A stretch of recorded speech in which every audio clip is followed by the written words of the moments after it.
Welcome back to the Rules Plus podcast. Now that the college and high school seasons are well underway, many, if not most, of the Rules Plus episodes will feature material to stay up to date with information coming directly from the primary source for rules and mechanics, Secretary and Rules Editor Steve Shaw himself, who issues weekly in season quizzes, play interpretations bulletins, and videos for members of the college football officiating cohort of NCAA football officials.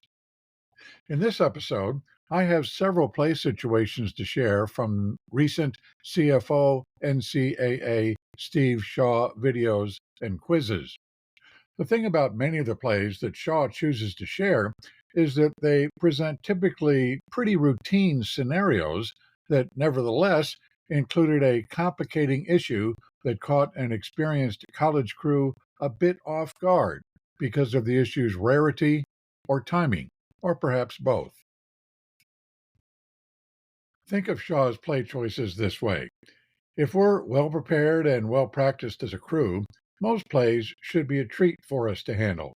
But even so, with every snap, there lurks the potential for something bizarre, planned or unplanned, to happen. I hear the cliche often from officials that I learn something new every game. But in fact, my hope is that I learn nothing in most games as the result of stuff I haven't seen before. I hope to learn something or see something new only occasionally. Otherwise, what good is it to have experience? I don't want the oral surgeon removing my wisdom tooth to learn something new during my procedure. I think coaches would want a similar experience with us. When I was reviewing Steve Shaw's first video for candidate scenarios to talk about in this episode, play number 7 immediately grabbed my interest because it is about the swinging gate play during a try down, a play my crew has already seen in 2 of our first 4 games, suggesting that it is a trick play that's making a comeback. So I'm going to start there, building on Secretary Shaw's brief discussion to more fully explore the complications we face in officiating that play. And since the swinging gate raises the topic of trick plays, I'll look at 3 other tricky scenarios we can plausibly see before closing this episode with 3 more routine plays from Shaw's other videos and bulletins. If we're better prepared for the tricks, I think we'll also be better positioned for enjoying treats on Friday nights. Okay, the swinging gate. I'll repeat that my crew has been seeing that what's old has again become new, as several teams have returned to using the so-called swinging gate formation during the try-down. For those of you who are rookies or newer officials, let me briefly review how the swinging gate formation works. This is what usually happens, or at least some close variation of it. As Team A's package of special team players take the field, they deploy themselves into 2 groups. One large group of perhaps 6 to 8 players lines up outside of the hash mark closest to its team's sideline, while the remaining few players line up in the center of the field in front of the goalpost. The group to the side may all be on the line or with 1 or 2 players positioned as a back. The group in the center will usually include a snapper, possible holder, and possible kicker, along with perhaps another player on the line or in the backfield. Whatever the precise alignment is of players to the side and in the middle, the formation will include no more than 4 backs so that the formation would be legal if the ball were snapped from that formation. The value for Team A is, obviously, it can disguise its intentions for the play. Usually, Team A will execute a legal shift into a traditional formation, often a place kick formation, but sometimes it will indeed run a play without swinging the gate on the side shut. So, here is the specific trick play scenario that rules editor Steve Shaw included in his first regular season weekly video. Immediately after its touchdown, Team A sends out 11 players arranged so that on the left is a group of 7 players, and in the center are the other 4. For the sake of elaborating on Shaw's brief discussion, let's assume the players are numbered as follows. The group on the left includes, from left to right, linemen 45, 67, 58, 73, 14, and 31, with a back numbered 42 behind these linemen. The group in the middle includes a snapper with number 30. To his left, a lineman with number 81. And 7 yards back, 2 players 7 yards back, a potential holder wearing 38, and a potential kicker wearing 16. In the video, Team A runs a play from that formation.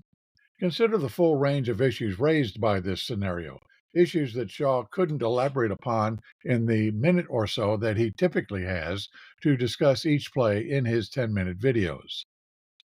Depending on how the defense aligns its players, Team A could choose to snap the ball to the potential holder or kicker to attempt to run the ball into the end zone, or Team A could choose to snap the ball diagonally to the left to the back number 42 over with the group of players on the left. Remember, the snap does not have to be directly backward, nor does it have to go between the snapper's legs. Or Team A can choose to execute a shift into a traditional place kick formation and run or kick out of that configuration. Team B knows that, and we in our 7-person crew know that. Yet, neither Team B nor our crew has much time to prepare for what may happen. So any officiating crew has a very brief window to digest the formation and play possibilities, a brief window to determine the formation's legality, to determine who are eligible pass receivers, to determine the legality of a shift or motion. In this Rules Plus episode, we have a generous window of opportunity to consider what we need to consider as this play unfolds. So here goes. Perhaps the first consideration for the R to make is when to make the ball ready for play. For one recent season, that was not a concern. When the NCAA rules were changed recently to start the 40-second play clock at the end of a down that results in a touchdown, the UIL went along with the change, and Texas high school teams had to have their special teams package ready to go at all times should their team score a touchdown.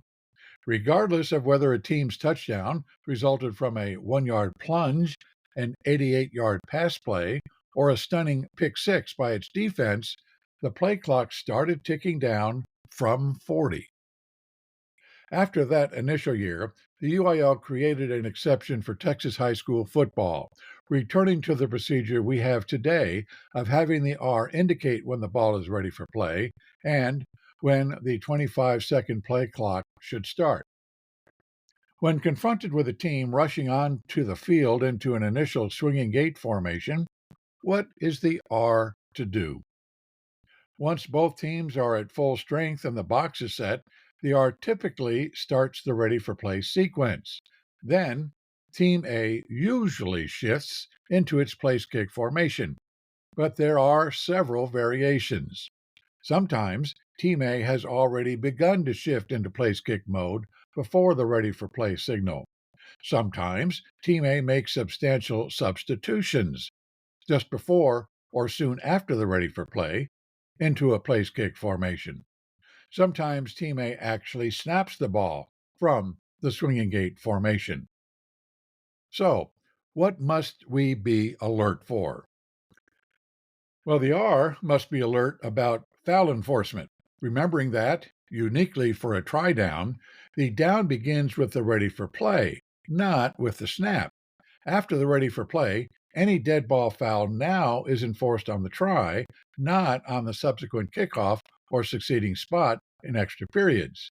And if there are indeed illegal substitutions or shifts before the ready for play, those actions do not, at least technically, qualify as pre-snap fouls.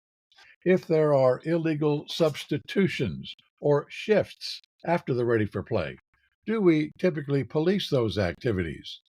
If there are legal substitutions after the ready for play, late in the play clock countdown, do the R and U hold up the snap to allow Team B to make its own substitutions in response to Team A's? Consider the advantage Team A enjoys by shifting out of a swinging gate formation at the same time that it is substituting personnel. Again, do we protect Team B's right to respond to these substitutions with the appropriate signal from the R and action by the U to prevent the snap? The crew must be alert for holding Team A to a strict standard to ensure the legality of its formation, as we must do for any trick play. That means not only determining that Team A has no more than four in the backfield and no so called mugwumps that are neither on the line nor in the backfield. It also means determining whether Team A has satisfied provisions for mandatory numbering and for the placement of eligible and ineligible pass receivers. In the play scenario we're considering here, is there a problem with the snapper wearing number 30? Who are the eligible receivers?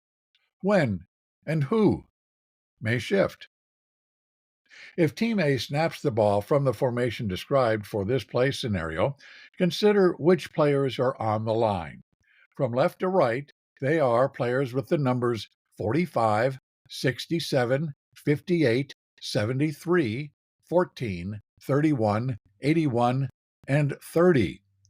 The remaining three players in the backfield are numbers 42, 38, and 16. So there are five eligible receivers: 45 on the left end of the line, 30 on the right end of the line, and that's also the snapper, and the backs 42, 38, and 16. Three players with eligible numbers are ineligible by position: numbers 14, 31, and 81. Could Team A have executed a shift to put 14, 31, or 81 in the backfield? Well, these players become restricted interior linemen when the snapper addresses the ball, so they then become limited in the same way as any interior lineman is restricted. If Team A snaps from its swinging gate formation, there is an additional problem to consider. There are only three players, numbered 50 through 79, on the line. Those are the players with numbers 67, 58, and 73. Isn't that a foul? Well, you say, because Team A is in a scrimmage kick formation, two of the three players with numbers 14, 31, and 81 are exceptions to mandatory numbering.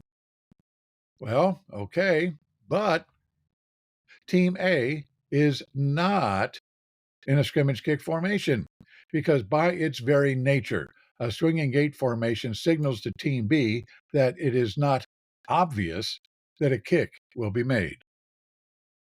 Considering that a try down can be a game changing or game determining moment, we really need a plan for digesting what is going on and being prepared to rule on the complicated possible outcomes.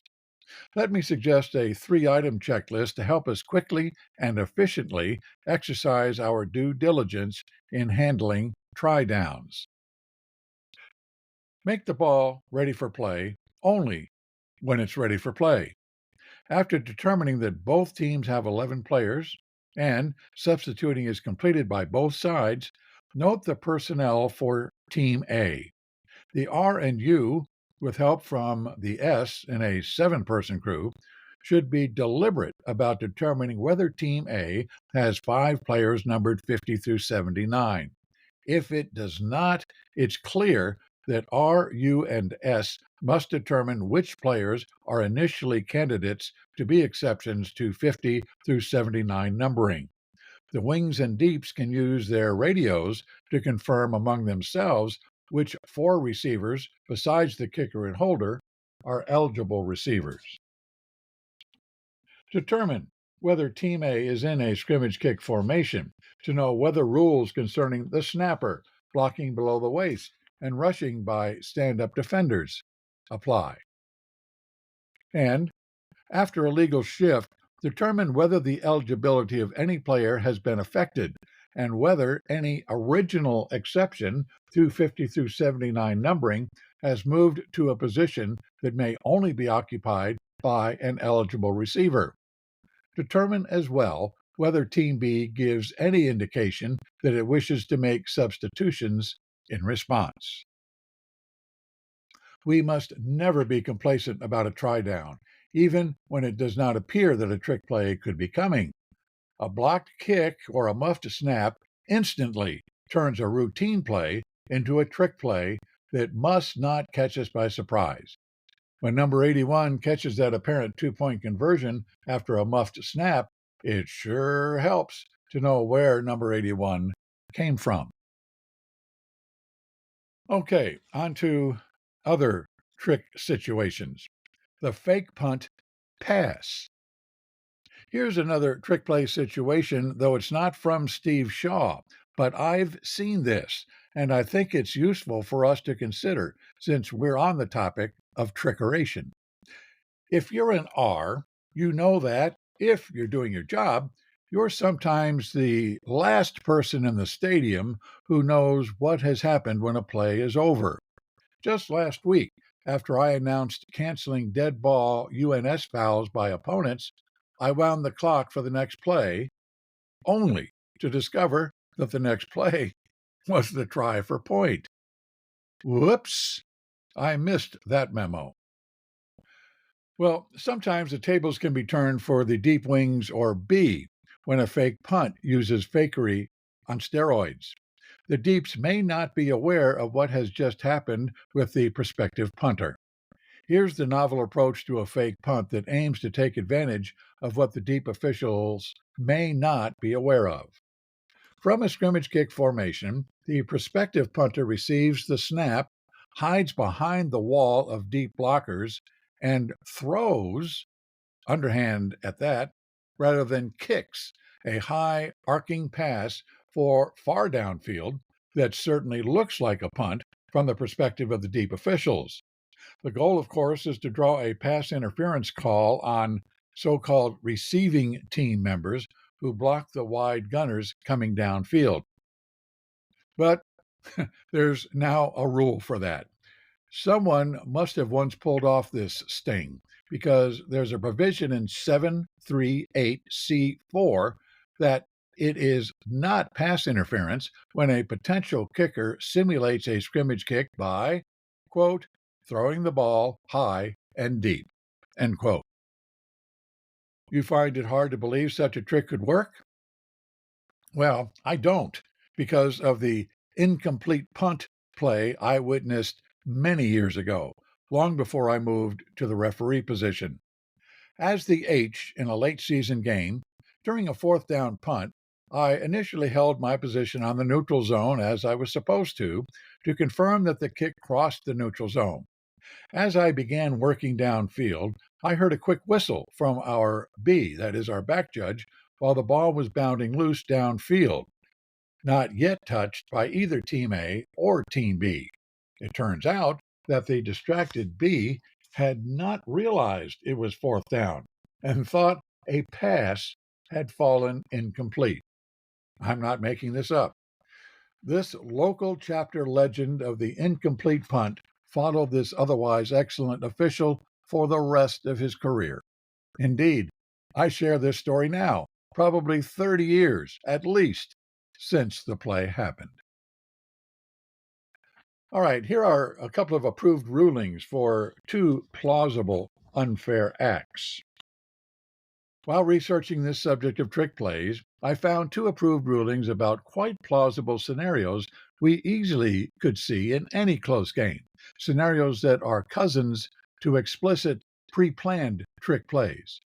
I share them here because you could easily encounter either one this coming Friday evening. I promise these will be the last tricks in this episode. First is AR 923, its play Roman 2. I'll read it verbatim. Team A, trailing by 9 points, has first and 10 on the B22, with 35 seconds showing on the game clock.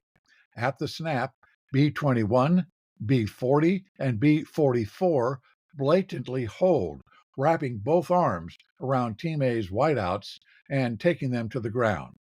Quarterback A12 has no receiver in the route, so he scrambles and then legally throws the ball away. After the play, the game clock reads 26 seconds. The back judge, field judge, and side judge have a flag down for Team B holding on each of their keys. Ruling. This is a blatant and obvious unfair act designed to take time off the clock.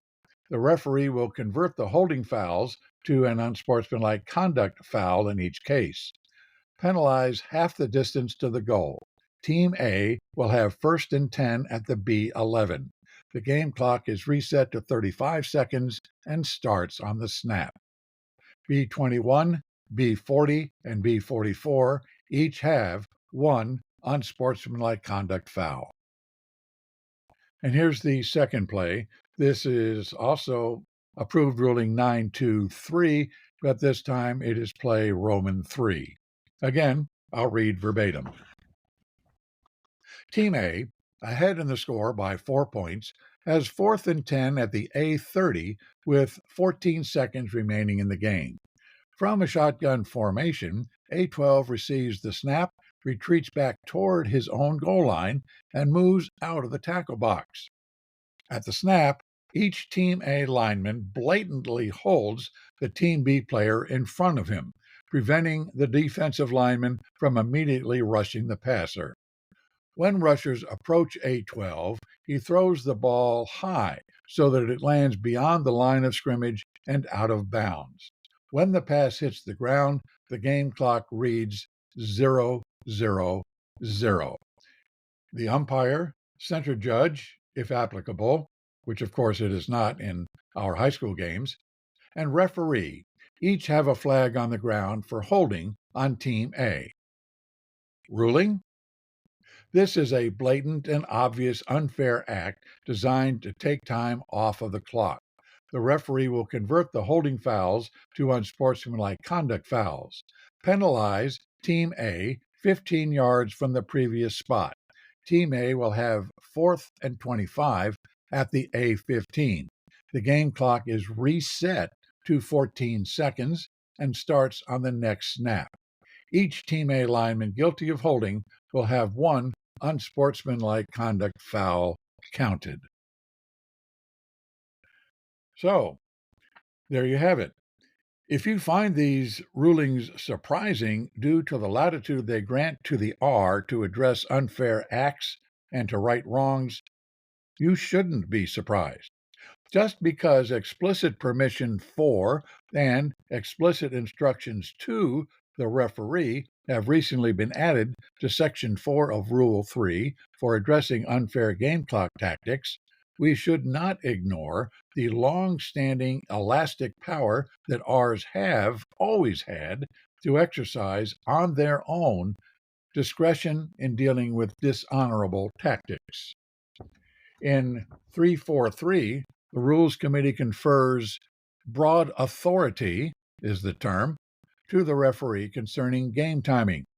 In 923, the Rules Committee addresses, quote, unfair acts not specifically covered by the rules, end quote, including acts by substitutes, coaches, or any other persons subject to the rules.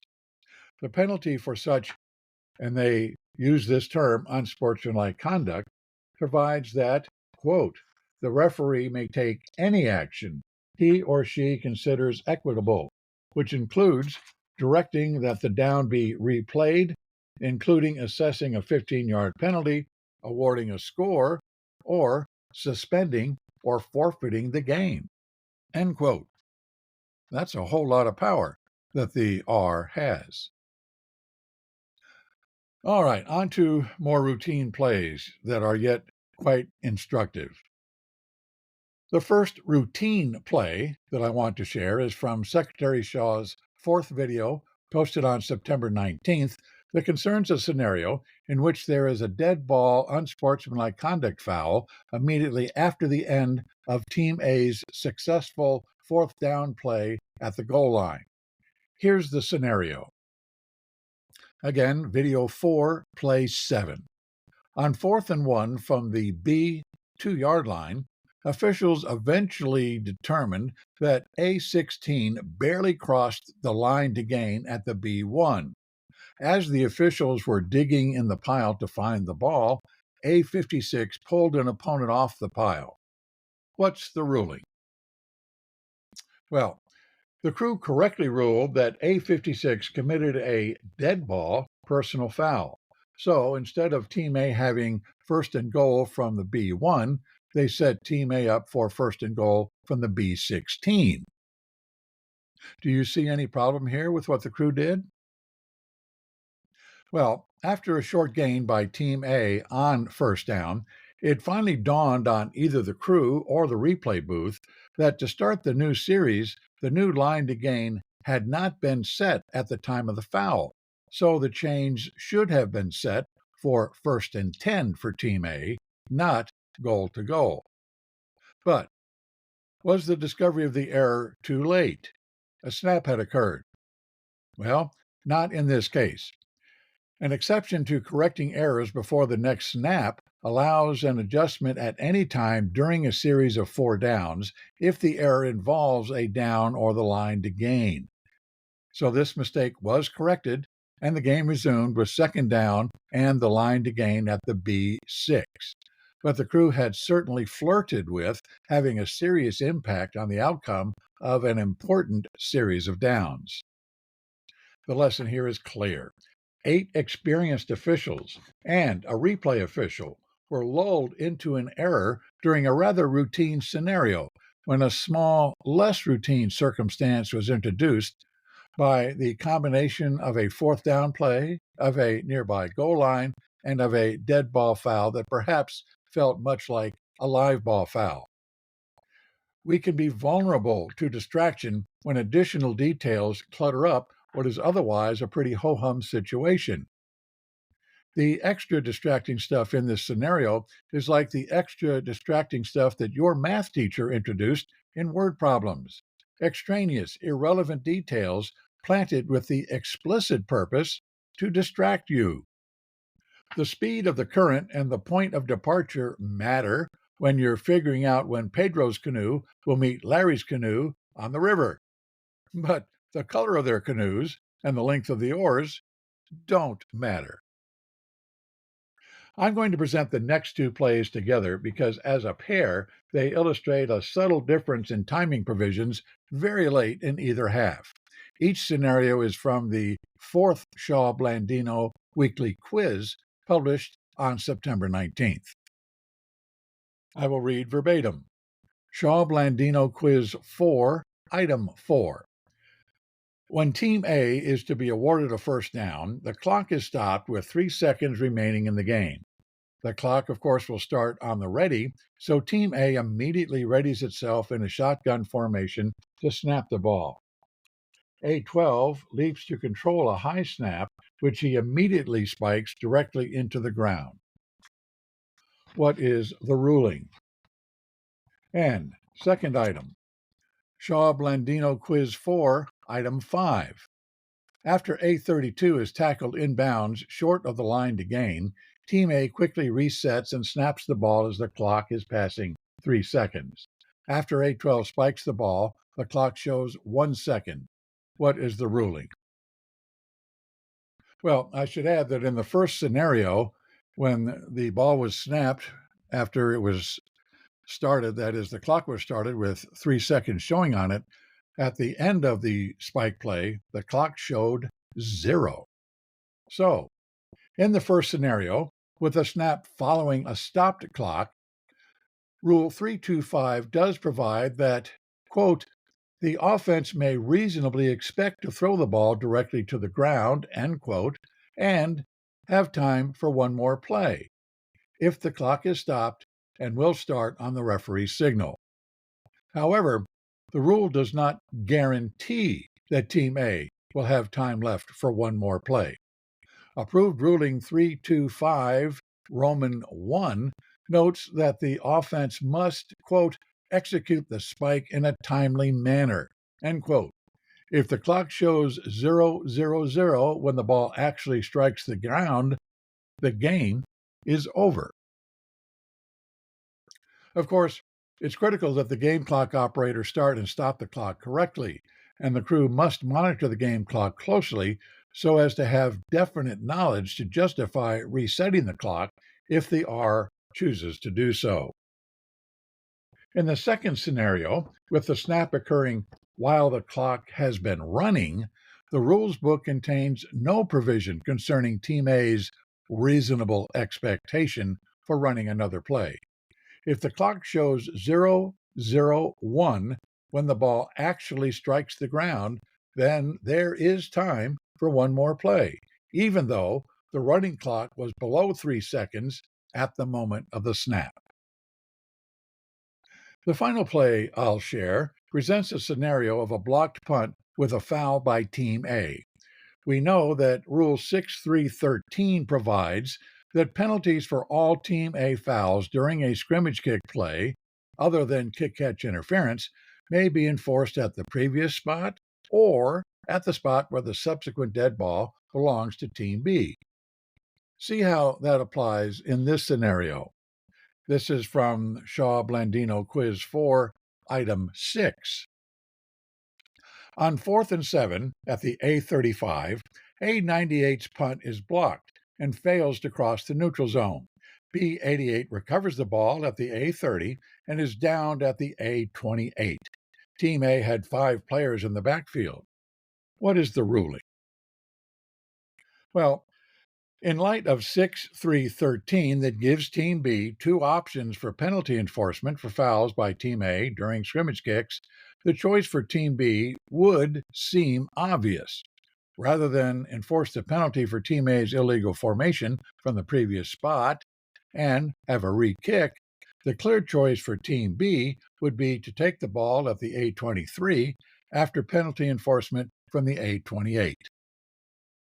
It's certainly possible that in the excitement of getting the turnover, the Team B coach may spontaneously blurt to the nearest wing official that he'll decline the penalty and take the ball at the A28.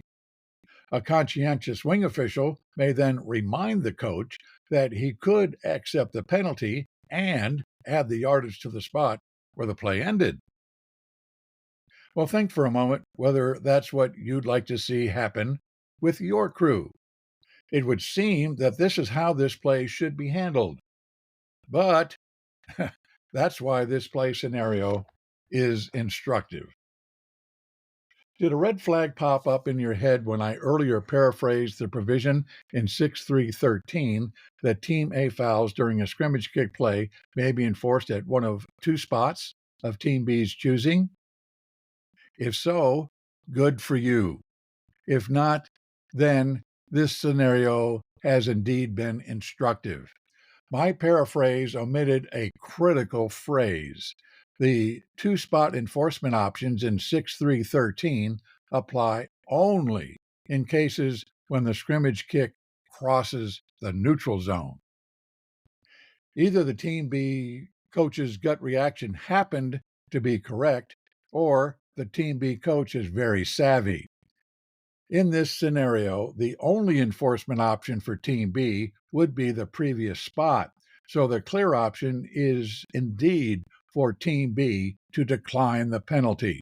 The well-meaning wing official would have been giving poor advice. A scenario like this requires that we slow down, collect thorough information, and exercise expert rules knowledge. Rule 6313 provides a classic example of a rule that hides within its phrasing an implicit exception that is easy to overlook. How easy would it be for the H to have done his or her job of determining that the kick did not cross the neutral zone, only to then fail to realize that he or she must remind the rest of the crew of the relevance of that information for penalty enforcement? When we get plays right, like these in the weekly Shaw quizzes, we can really look good, especially if it's not just the referee who can explain what's going on. Wing officials can leave a good impression if they can digest what's about to happen and explain to the coach and sometimes perhaps to the crew's referee what's about to unfold or what should unfold. A closing word. I hope you'll continue to make time to listen to upcoming weekly episodes of this podcast as we are now having in-season discussions of topical subjects. Remember, I'm a member of the Austin Football Officials Association. If you'd like to learn more about us, contact us. You can email us at recruiting@afoa.ws, visit our website at www.austinfootballofficials.org, call us at 512-298-2987, or follow us on your favorite social media platforms, including Instagram at ATX Football Refs and Facebook at Austin Football Officials Association. Until next time, have a great week.